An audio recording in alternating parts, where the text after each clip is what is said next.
tal? ¿Cómo están? ¡Soy inocente! Yo no quiero un medio ambiente, la quiero completo.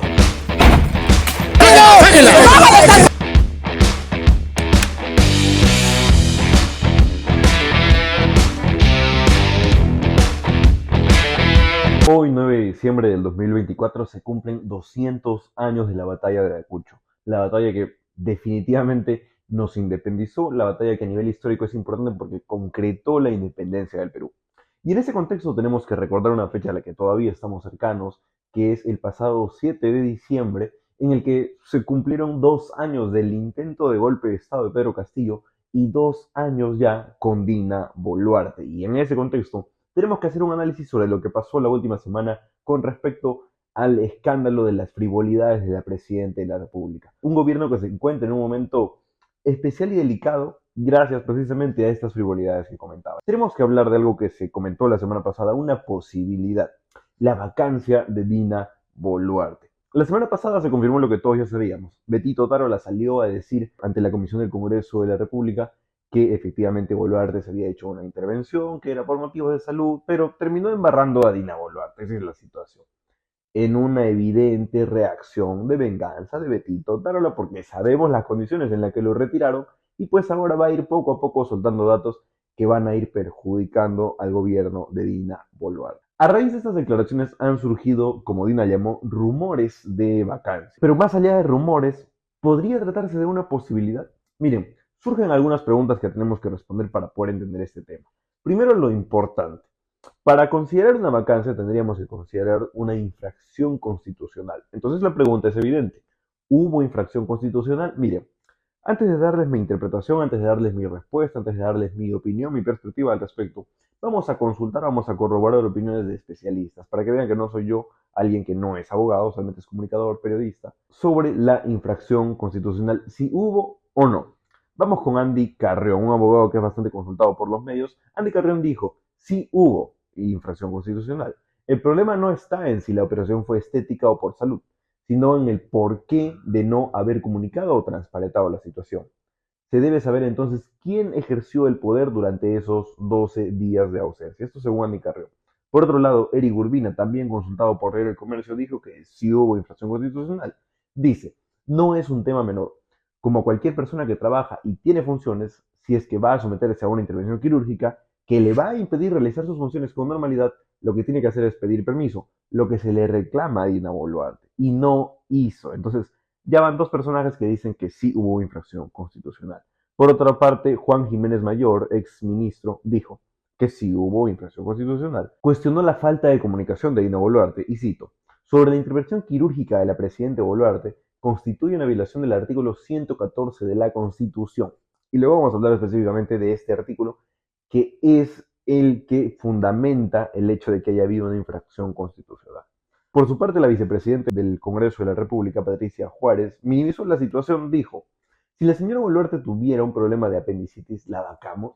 La verdad es que creo que se está haciendo una absoluta tormenta en un vaso de agua y creo que hasta sin vaso. La verdad, creo que es absurdo. Esto fue lo que dijo Patricia Juárez, o sea, ella ya minimiza la situación, como que dice que se está exagerando, ¿no? Esa es la perspectiva de Patricia Juárez. Por su parte, Ernesto Blumen, destacado constitucionalista, abogado, bastante conocido, expresidente del Tribunal Constitucional, o sea, no cualquier persona, dice que no hubo infracción constitucional y emplea la misma figura. Dijo que se hace una tormenta en un vaso de agua y señaló la semana pasada en varios medios que no hubo infracción constitucional, que se está exagerando, que hay que darle el respaldo al presidente y, bueno, un discurso últimamente tradicional en el doctor Blume, que es una jugada de la mafia caviar y de los radicales y los ultras y extremistas zurdos.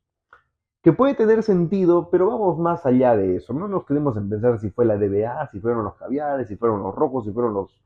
No, no, no, no, no. Esto va más allá de eso, a mi consideración. Pero es lo que dijo el doctor Blume, destacado constitucionalista. Por su parte, otra persona con un perfil similar que fue parte del Tribunal Constitucional, Ernesto Álvarez Miranda, dijo también que no hubo infracción constitucional. Cito, en el peor de los casos, una cirugía plástica de la nariz no es más grave ni significa una pérdida del control más grande que una fiebre o gripe fuerte. Básicamente se está exagerando cuando hay otros problemas mucho más graves. Claro, para Ernesto Álvarez Miranda, una rinoplastía es igual a una gripe. Vaya lógica de este doctor, la verdad. Me permito discrepar con él. Al respecto de estos últimos dos constitucionalistas que tienen una trayectoria bastante respetable, bastante destacada y que son bastante conocidos, bastante respetados en su ámbito, es necesario aclarar lo siguiente para que entiendan su perspectiva, para que entiendan su postura. En mayo del 2023, el año pasado, se creó la comisión consultiva encargada de brindar asesoría especializada en materia constitucional a la presidenta de la República. Esto por documento, por decreto supremo. Entonces, dentro de estos 10 abogados constitucionalistas que fueron parte de esta comisión consultiva, estuvieron Ernesto Álvarez Miranda y Ernesto Blume Fortín. Entonces, salir hoy a defender, o mejor dicho, a justificar la falta de Dina Boluarte, representa un evidente conflicto de intereses, porque los señores han sido parte de la comisión consultiva de asesores de Boluarte.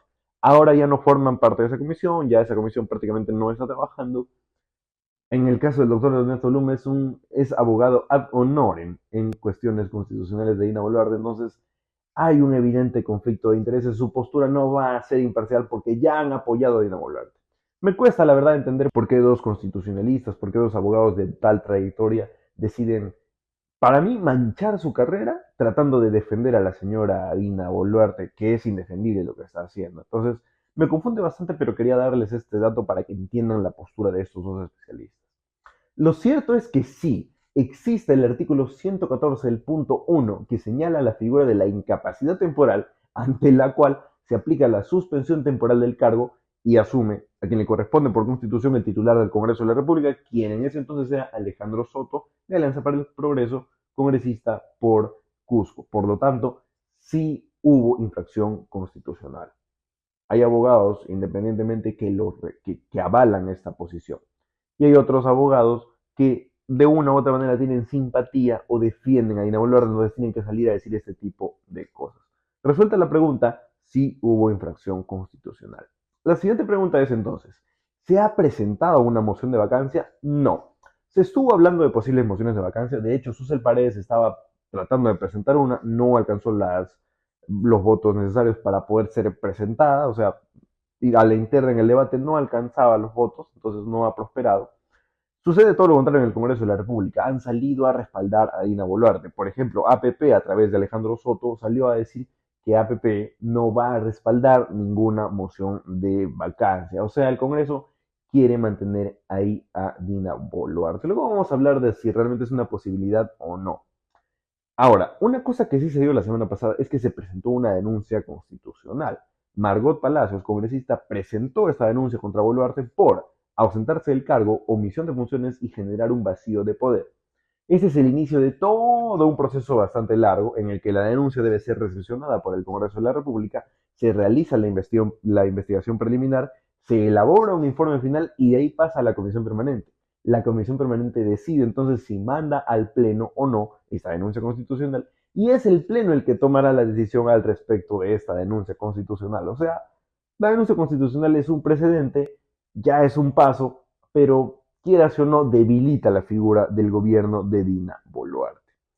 La siguiente pregunta que surge a raíz de una posible vacancia de Dina Boluarte, y que lo habíamos comentado en un video la semana pasada. ¿Quién reemplazaría a Dina Boluarte? Esta es la cuestión y el problema a la vez. Lo regular, y como deberían darse las cosas, es que asuma el presidente del Congreso, que en este caso sería Eduardo Salguana, de Alianza para el Progreso. Pero a estas alturas ya no sabemos qué es peor. O una señora inepta que no tiene capacidad de reacción, solamente tiene capacidad para pensar en vanidades, frivolidades, o el representante de la minería ilegal, el principal representante, la principal ficha política de la minería ilegal. ¿Qué es peor entonces? ¿Dina Boluarte, que es una inepta, o el representante de los mineros ilegales, que es Eduardo Salguana? En mi opinión, sin llegar a defender a la inepta de Boluarte, porque lo es, para mí creo que es mejor tener que soportar a una persona de este perfil, que dejar que un personaje perverso como Salguana, que responde a los intereses de la economía ilegal más fuerte y peligrosa del país, asuma en algún momento la presidencia. Si Salguana llega a ser presidente, la minería ilegal, y esto lo he dicho bastantes veces acá y he sido insistente con eso, Si Salguana asume la presidencia, la minería ilegal va a tener por su mano el poder. Y eso sería muy peligroso. Estaríamos entregándonos por completo a la minería ilegal. Una minería ilegal que tiene las manos manchadas de sangre, que contamina, de dinero sucio y de otros crímenes más que ya les he hecho recordar acá hasta el cansancio y lo voy a seguir haciendo. La minería ilegal encubre la prostitución, la trata de personas, la explotación laboral y un sinfín de cosas que no voy a estar mencionando todo el tiempo. Entonces, habiendo planteado estas preguntas, la pregunta principal es, ¿qué tan probable es una vacancia a Dina Boluarte? Simple, muy poco probable. ¿Quién estaría encargado de vacar a Dina Boluarte del Congreso de la República? Y se ha demostrado por completo que este Congreso da su respaldo a Dina Boluarte. Además, no es ningún secreto que están empeñados ambos en llegar hasta el 2026, tanto Dina como el Congreso de la República.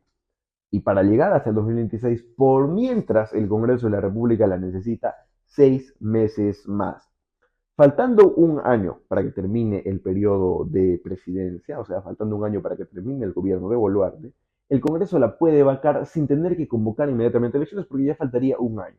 Entonces empieza el 2025 y solo van a necesitar hasta medio año a Dina Boluarte. A partir de ahí ya no la van a necesitar. A partir de ahí la situación con respecto a la vacancia puede cambiar, pero de momento necesita el Congreso de la República a Dina Boluarte para llegar ambos al 2026, sobre todo el Congreso de la República. Alianza para el Progreso, Fuerza Popular, Podemos, Perú Libre y las demás bancadas esperan algo a cambio. Mantienen a Dina Boluarte porque algo esperan a cambio. ¿Qué esperan a cambio? No lo tenemos claro, pero ese es el problema. Ese es el terror realmente. ¿Qué es lo que necesitan? ¿Qué es lo que van a recibir por parte del gobierno para poder mantener por mientras ahí a Dina Boluarte? No la van a vacar, pero tampoco deberían hacerlo por lo menos ahora, porque para mí es más peligroso que entre un tipo tan perverso como Eduardo Salguana, que representa intereses mucho más perversos y nocivos para el país. Y no solamente hablando en tema económico, no solamente hablando en tema económico. Ahora, la respuesta a por qué no se transparentó, por qué no se comunicó esta situación es fácil de inferir. La señora no tiene idea de la magnitud y seriedad que requiere el cargo que ha asumido. Entonces, la señora pensó en estirarse la cara, pensó en verse más bonita, pensó en que debía representar bien al Perú, como se ha descubierto en algunas investigaciones, que ella pensaba que para representar bien al Perú tenía que estar pues bien a las joyas, a los relojes, a los collares, bien estirada. Entonces, la señora pensó que podía verse más bonita, no entendía la magnitud de su cargo y pensó que podía ausentarse como si nada. Pensó que el hecho de ser presidente, de tener el poder, implicaba poder hacer lo que quería, poder hacer lo que se le daba la gana. Ahora, ¿quién hizo lo mismo? Y hagamos referencia a lo que hace 2 días ha cumplido 2 años. Su ex amigo y jefecito, el burro y corrupto Pedrito Castillo, también hizo lo mismo. El tipo pensó que el hecho de ser presidente le daba poder absoluto sobre todo. Él pensó que por ser presidente podría hacer lo que quería. Un helipuerto en la casa de sus padres, reunirse a escondidas con proveedores del Estado, contratar a sus sobrinos, a su hija, nombrar funcionarios solamente por ser chotanos. O sea, todo un ignorante atrevido. El señor no tenía idea de lo que estaba haciendo como presidente, no tenía idea de la magnitud del cargo que por accidente y por brutalidad, por torpeza, le dio a la población peruana, el 51%, y al no tener idea de lo que estaba haciendo, pensaba que podía hacer lo que quería. Lo mismo ha sucedido con Dina Boluarte. El desconocimiento, la ignorancia, los han llevado a hacer tonterías que a uno lo tiene en la cárcel y la otra la va a llevar tarde o temprano a la cárcel. Y como les estaba mencionando, vale recordar que hace 2 días se cumplen 2 años de una fecha que pudo haber sido recordada como algo alentador, como un momento bonito de nuestra historia, porque ese 7 de diciembre de 2022, el sistema político peruano, el Congreso de la República y las Fuerzas Armadas no permitieron que ese burro y corrupto se apodere del poder. Por ese lado podría ser una fecha histórica, porque este sujetito salió a dar un discurso de lo más hitleriano. Le temblaban las manos, pero daba unas órdenes, cierres, detenciones, ordenó que se entreguen las armas, desarmó a la población, le quitó la autonomía a los ciudadanos. Un discurso que personificó lo que muchos estuvimos advirtiendo durante la campaña de 2021. Ese tipo tiene ideas autoritarias, ese tipo es un comunista. Eso les estuvimos advirtiendo mucho tiempo. No nos hicieron caso, no hicieron caso, pero ese 7 de diciembre de 2022 se personificó todo lo que decía en campaña Pedrito Castillo. Ese discurso que leía cuando le temblaban las manos era un completo atentado a la libertad. Felizmente no se concretó. El 51% del país se comió su cuentazo y en un plazo de año y medio se le ocurrió a Pedrito Castillo concretar lo que había prometido su perverso plan. Para bien nuestro, el tipo era tan torpe, tan inepto, tan bruto que mientras leía temblando, no sabía qué hacer después de eso. Entonces es por eso que los militares no le dieron su respaldo, que la policía no le dio su respaldo. Es por eso que su propia seguridad lo detuvo y lo entregó a la justicia. Entonces, ambos personajes han demostrado niveles similares en cuanto a incapacidad y estupidez. El tema es que Dina Boluarte se diferencia de Castillo porque Dina es más malcriada, Dina es más prepotente, es más desconfiada y es más avara que su predecesor. Marcado esto, evidentemente, por las frivolidades que han visto, que se han descubierto en su gobierno. Al final, el factor común de estas dos partes del gobierno del pueblo, que ese es el gobierno del pueblo en dos etapas, que ese 51% escogió, es la falta de capacidad mental para comprender la magnitud del cargo de la alta investidura. Por no saber a qué se metían, uno seguirá en la cárcel y la otra no va a tardar en llegar ahí. Así las cosas, era necesario poder hacer un balance de lo que significó ese 7 de diciembre de 2022 y lo que podría pasar con Dina Boluarte por poner por delante las frivolidades que sus deberes.